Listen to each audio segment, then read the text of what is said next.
Having children can almost qualify as the best feeling in the world.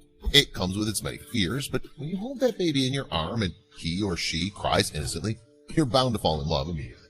Even though we most times don't say it, we always want our babies to be as healthy as possible. However, this doesn't mean we'll love them any less. Rebecca Callahan was pregnant back in 2012, and she started having some difficulties. This was due to the excess fluid that was found around her fetus. The doctors decided to induce early labor. Nobody, including the doctors, realized that something was wrong with the baby until about 30 minutes after she'd been born. When she was born, there was a big blue mark on her face. This mark stretched down one side of her body. The doctors believed it was just a bruise on little Matilda's face. But it wasn't. Almost immediately, they realized their grave mistake. After 30 minutes, the doctors told the parents that it was actually a birthmark, but something else was wrong. After 2 weeks, the doctors diagnosed Matilda with Sturge-Weber's syndrome. This is a very rare neurological skin disease that also causes paralysis, learning difficulties, and seizures. These symptoms had started showing on Matilda. She became so ill that she was taken to the Adler Hay Children's Hospital in Liverpool, England. After a few days, what the parents thought was something trivial had grown into a matter of extreme concern. At this point, they didn't know if they'd see their daughter alive again. We couldn't travel with her as she was so ill. As we stood watching her being taken away, we didn't know if we were going to see her again. We'd been so excited at our baby's arrival. Now, within a matter of hours, we didn't know whether we'd even see her alive again. Her father told the Daily Mail.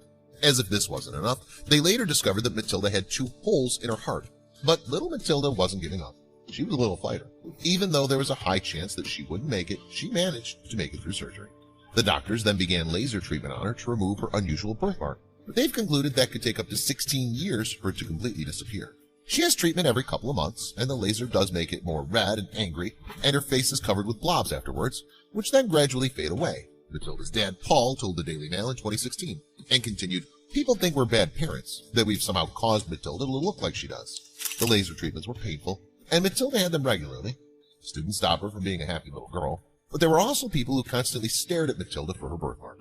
Sometimes people even went as far as asking her parents, Paul and Rebecca, if they'd left their daughter too close to a radiator and let her get burned. Besides the birthmark on her face, the disease has also caused Matilda to become almost blind. Unfortunately, she's unable to walk, but due to a special walking frame, she's able to take a few steps by herself. It's sad that the entire life of Matilda has been a fight. Every moment has been a struggle for her. But in spite of this, she has a smile for everybody she meets. Her dad, smiling, says she's a headstrong little girl. She either does things her way or there will be no way at all. Despite everything she's been through, she has a smile for everyone. She's doing fantastically well, her father said. We're unbelievably proud of Matilda. She's just amazing. We just live every day as a bonus. Today, Matilda's grown to be 8 years old. In June 2019, the family posted a picture of her in her wheelchair. It appeared to be a recent photo. Her crowdfunding page was seeking to raise $6,300 to help her raise money for a new wheelchair. We are fundraising to provide her with a new chair so that she may continue to do the things she loves the most, spending time outside and away from raids and crowds, the page states. According to the page, the child's grandfather recently passed away. You can share to help Matilda's story reach millions across the world by liking this video and sharing it with others.